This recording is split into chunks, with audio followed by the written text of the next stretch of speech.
was very enjoyable. This, I think, is only the second time, perhaps, I've ever played in Leeds at my own show.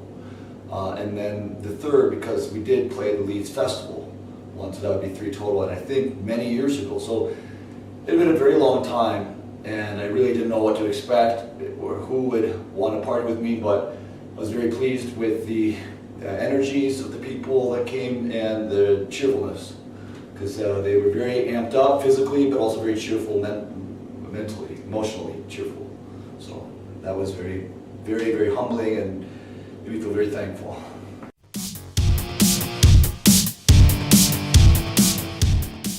Oh, everyone in the UK that I've talked to and everywhere that we've gone has been fantastic. I mean, my whole adventure really began here. You know, the first show my band ever played was in London back in 2001, I guess, maybe even 2000. So the album came out here first before anywhere else in the world, and this whole phenomenon, whatever it may be, did begin here. So I'm very grateful to this land and very indebted to the story that we've been able to tell, the tale as it's been told started here.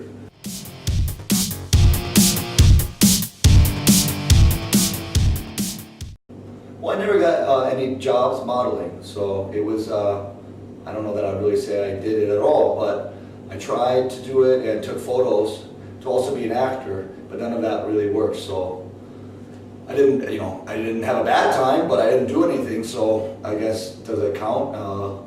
Whatever it was, I mean, taking the pictures was fine.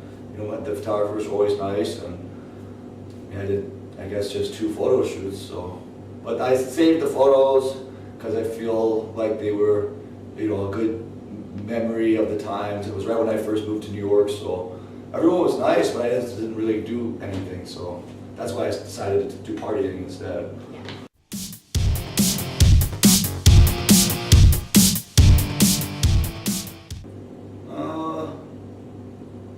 Well, there was one party that started out very good. This was back in Michigan. I was probably 15 years old. And then someone started punching this girl, actually, unfortunately. And then a fight broke out because she got harmed. And then that sort of doubled and tripled. And then I remember I was in the basement. When I came back upstairs where the fight had been happening, I didn't even know what was going on, and then they had torn the stairs out, so not to the basement, to the second floor. So the stairs were gone, and then there was bicycles through the window, the front door window, and then the, I don't know what you'd call it, the side window on the entrance.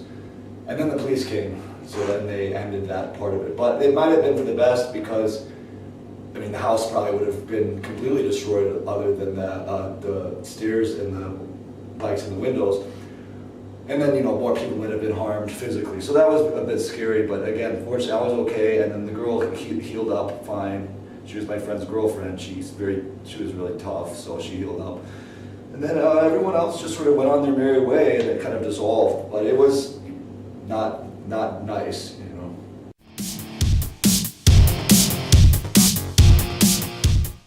Well, I like tonight very much. Tonight in Leeds, this party, this showing. I mean, it's hard for me to call it a show. I don't feel like I'm showing anybody anything. I feel like we're bound up, sort of stirred together and churning in the room, kind of like a buttermill, or like, what do you call it, a porridge press or something, just where you're all jumbled up and trying to have as much fun as you can together. Is that a show?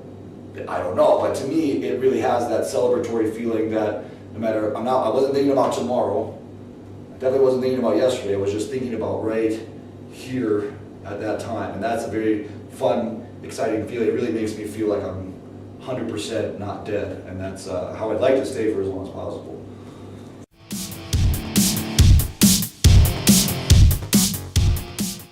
Very good. I mean, I was thinking about this the other day.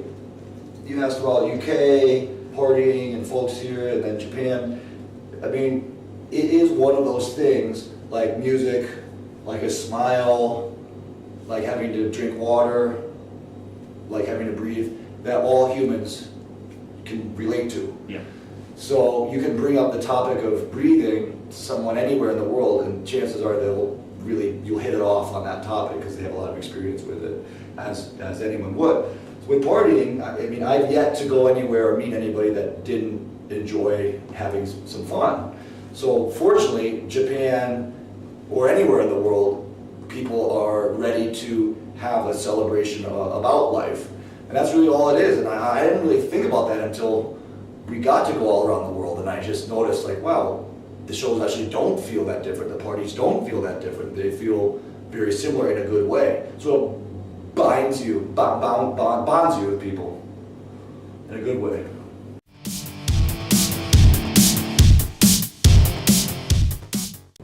No one in particular. I mean, again, it's sort of like, it's sometimes the person you least expect to get all cheered up can end up being the biggest party animal you'd ever known. Someone who could seem very dour or sour-mooded or just cruel in a certain space or circumstance can get all riled up very easy. And I always like that when you see this kind of fun, good-spirited fun, bring out that side of someone. And I think people want that. They want an excuse to access a side of their own soul that they maybe don't even get exposed to themselves very often. So I think everybody has the potential to be the partiest person in the world.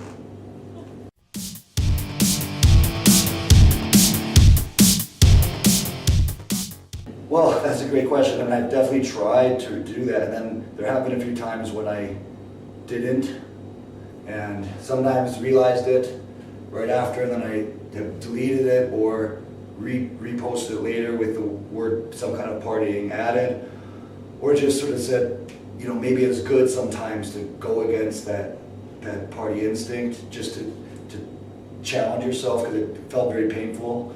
And then other times I didn't even notice it, someone else pointed it out, and then I thought, wow, isn't that so impressive that they noticed it and they're keeping tabs like that, so I really appreciated that. I try to keep that party spirit in everything, but even if that word somehow, for some reason, my own sloppiness doesn't show up, it's there in spirit. It's always there, you know, in one way or another. If you read between the lines, between the words, between the letters.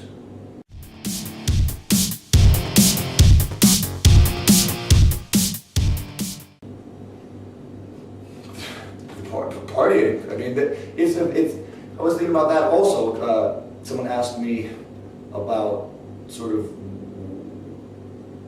what do you like more, music or this or that. I was thinking all these things are means to an end. They're all, even partying is a means to an end, or it's a word that the best word I can find to try and describe this really indescribable feeling of excitement. It's a physical feeling, it's an emotional feeling, it's a mental feeling, it's like a headspace, and you can tell when you feel it, and you can tell when you don't. And all my efforts, all I'm interested in is one way or another trying to conjure up that feeling, to stay in that feeling, to be around other people that feel that way, and to create it for myself and for them.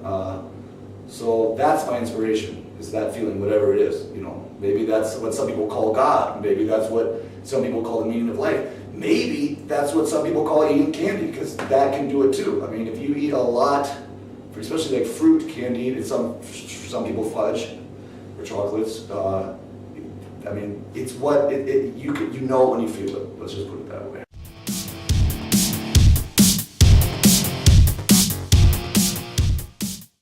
I don't really know what way to do it. I was thinking about what if I ran into a certain person. There's like a few ex-girlfriends, really just one, that I really hope to never see again in life. And I've even had nightmares where I did see them, and it was kind of uneventful. They said, hi, how are you? I said, oh, hello, how are you? And that was sort of it. So maybe it doesn't need to be that big of a deal. I mean, depending on how crazy the other person is, if they try to attack you, I mean, I guess you could sort of push away or try to run back, but I think a lot of times those kinds of dreads, they never end up happening, and even if they do, it's usually not as bad as you imagine. So I would say just go for it, never avoid things or avoid your life because of potential run-ins like that. They're never gonna be worth, cringing from the fun that you could have otherwise. So just dive in and don't take it too seriously.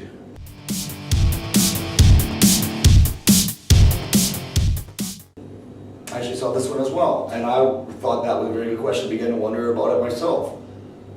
Ideally, and believe me, tonight, during tonight's party here in Leeds, I was thinking about it, because there was one time when I did a very sort of swift last-minute headbang and this double twist move, and sort of even took me by surprise, and I thought, wow, because I felt, if you swift your head past something very close, even though you don't hit it, you can tell just by the way the air feels that you swifted very near to something, and I swifted and felt a nearness, probably someone's skull.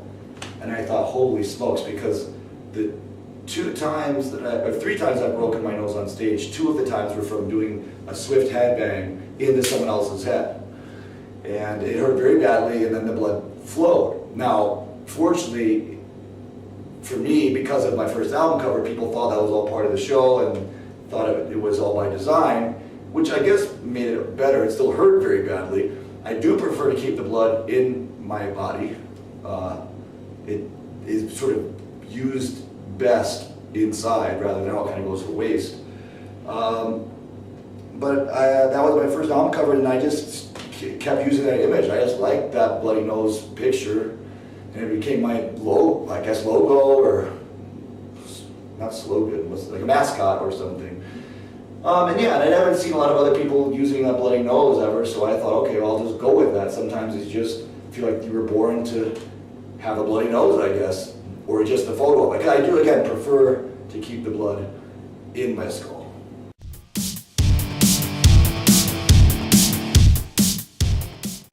Yes, it was a very small amount of my own blood, which I'm semi-proud to say, but I did not get a lot of flow, but I had anticipated that might happen, so I had some backup blood that I'm told was pig's blood. I don't know if you get a steak, and it's still very rare. There's that watery, bloody red juice. It basically was like that. But when it dries, it actually has a bit of a congealing thing. I mean, it tasted salty, and it made for a bloody face enough. But no, it wasn't all my blood. It was sacrificed by a very generous pig. I'm impressed that some of it was your blood, though. Very small amount, but yes. Well, thank you. If you kind of pry into your nose as hard as you can and just keep blowing your nose, it will bleed. Especially if it's very dry weather. Some people can. Actually, a lady posted on the computer that she just woke up with a bloody nose the other day. Just sort of woke up and itched her face, and it was just a bloodbath. And I thought, now that is a talent. So everyone is born with some kind of gift.